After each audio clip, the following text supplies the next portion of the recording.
South Africa's recent elections changed everything. For the first time in 3 decades, opposition parties have a chance to prove themselves on the national stage.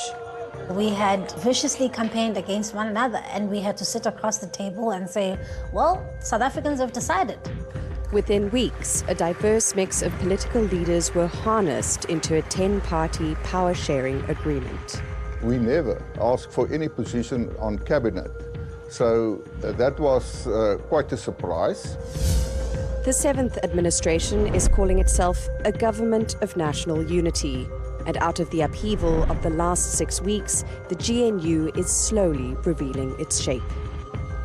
I don't think it has a character yet. It's still a bit messy.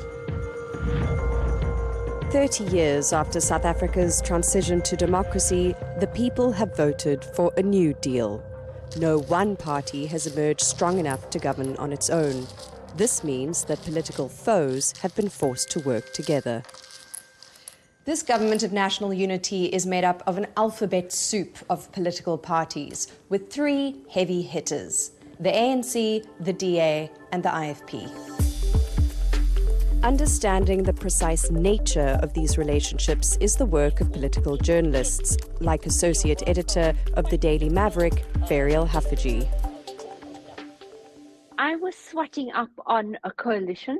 Coalitions are very different animals because you have to sign agreements which are pretty much cast in stone. Because we only had 12 days to come to some form of power sharing agreement, the GNU felt like the quickest way to get there, and something which had been tried and tested in our recent history. South Africa's first multi-party GNU in 1994 was a way to transition from apartheid to a constitutional democracy. But it lasted only 18 months before falling apart. So, has this one got staying power? A difficult crystal ball to read. This time we have many more parties who are part of the GNU, so keeping them all in the tent is going to be a work of quite nimble political ballroom dancing.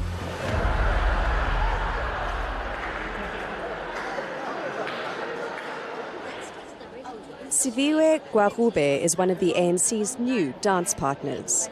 Once chief whip of the Democratic Alliance, she has returned to Parliament as the country's youngest ever Minister of Basic Education. She's still spinning after the tough negotiations for positions in cabinet. Even when it got really, really difficult, I think there was a recognition of what was at stake. The future of the country hangs in these talks. And at some point, we're going to have to check our egos at the door. They were long, grueling, 30 days of my life, post a very long election. The collaboration of parties who have vehemently disagreed with each other on almost every aspect of government makes this GNU a landmark moment. For some, it's been a shock. How hard a sell was the GNU deal to the DA party faithful, who may consider that you have been co-opted and silenced by the GNU? If we had sat this out and did not want to be part of the GNU, I'm not entirely sure that there would be much to save in 2029. And what good is it then to intervene 5 years from now when South Africa has really gone in the wrong direction? And how do you turn things around at that point? As a first-time Member of Parliament, this former newspaper editor 𝗀𝗫𝗄𝗃 is the new kid on the block. He is representing 𝗏𝗏𝗃𝗃, one of the youngest political parties. 𝗃𝗃 signed up for the GNU, but stayed out of cabinet to build Parliament. There's an opportunity for a fresh start. It's not possible to even pass money bills now without more than one political party cooperating. Something South Africans have never seen. So that use of just the sheer power of your number of seats has been neutralized. And so we're entering a new era that hopefully is of a mature democratic conversation where you have to convince people to agree with you. 𝗃𝗃 has been elected to head the powerful parliamentary committee, which follows the money trail and investigates spending, the Standing Committee on Public Accounts. He wants to give Parliament a shot in the arm. When people see that for the first time in a long time, Parliament is able to do its work by holding South Africans, the people in the executive, to account. Then you might begin to see people returning to the polls instead of staying at home. A power-sharing government is a balancing act, and to survive, the government of national unity will need to master the art of compromise. Otherwise, it could all come crashing down.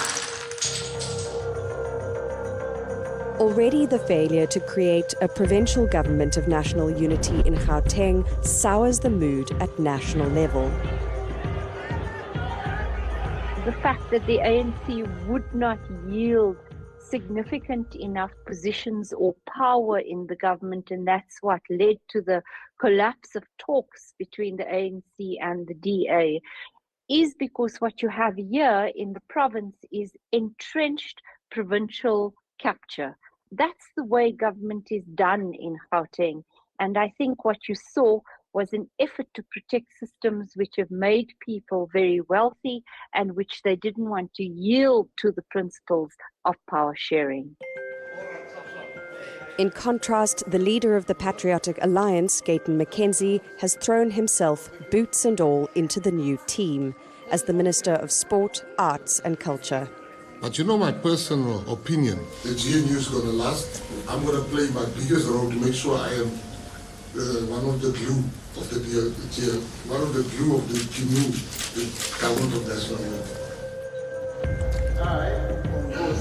But the cult of personality is not enough to hold the centre. The GNU's first big meeting last weekend laid the ground rules for the next 5 years.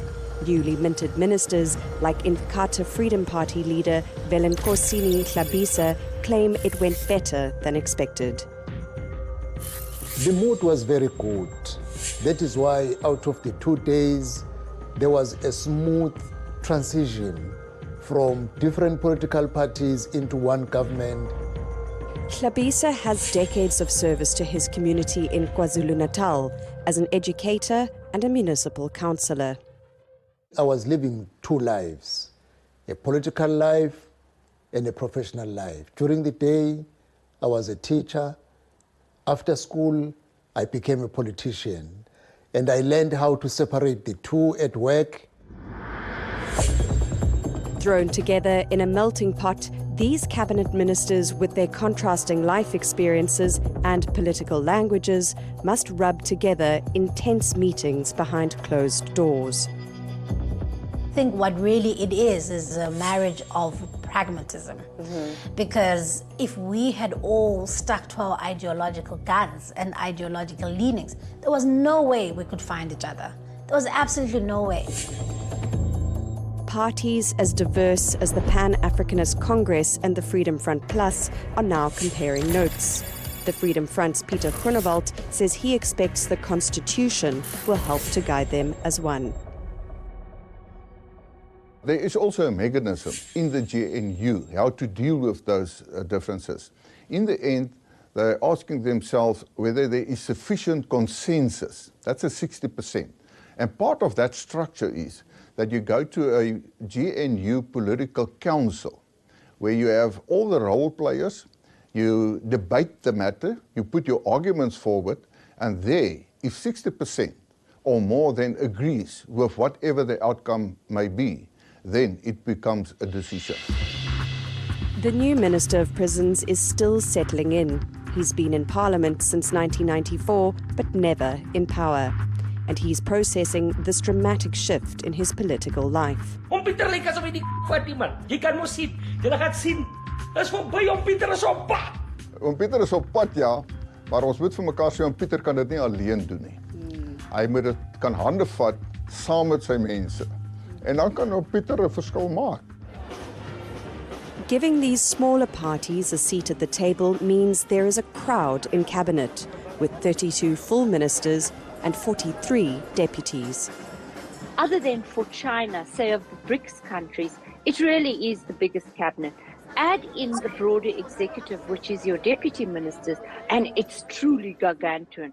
I think for so much government, we have to expect things of them, and they've got to find methods of making it work, of finding of finding mutuality and unity, because that was the demand out of the elections.